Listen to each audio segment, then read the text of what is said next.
Vous l'avez peut-être remarqué à Lévis, l'église Sainte-Bernadette est en destruction. Le bâtiment de culte a été vendu et un projet de coopérative d'habitation verra le jour sur le site.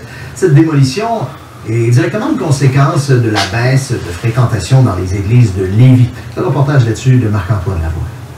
Une pelle mécanique ravage ce qui reste de l'église Sainte-Bernadette. Plus aucune messe n'y est célébrée depuis octobre 2012. C'est toujours triste de voir une église disparaître.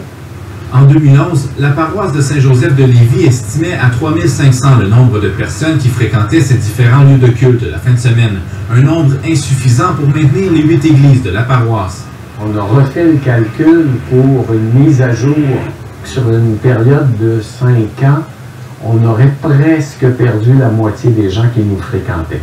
Ainsi, l'église Sainte-Jeanne d'Arc sur la rue Saint-Laurent vient aussi d'être déclarée en surplus. On aura se poser la question d'un éventuel projet qui pourrait voir le jour sur ce site. La baisse de fréquentation force les paroisses à diversifier leurs sources de revenus. Dans l'église de Saint-Jean-Chrysostome, les bancs ont été remplacés par de simples chaises pour permettre la tenue de réunions et de réceptions. Au moins, ça fournit à payer le chauffeur l'hiver. En septembre 2018, une seule équipe pastorale s'occupera des 13 églises du territoire de Lévis. Un signal qui fait craindre une fusion éventuelle des 3 paroisses. Plus on devient grand, c'est que le sentiment d'appartenance se dilue et puis que les gens deviennent indifférents.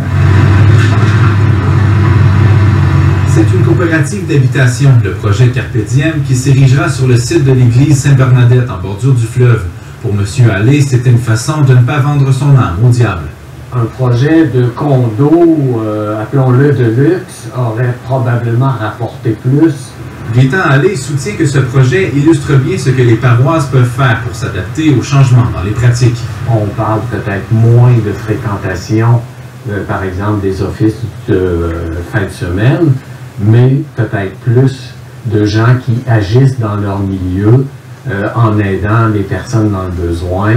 Avec le temps des fêtes qui approche, les paroissiens souhaitent voir les bancs des églises se remplir à nouveau. Mais même la traditionnelle messe de minuit n'échappe pas à la baisse de fréquentation. Si la foi n'y est pas, il semble que la tradition s'en va aussi. Ici, Marc-Antoine Lavoie, Radio-Canada, Lévis.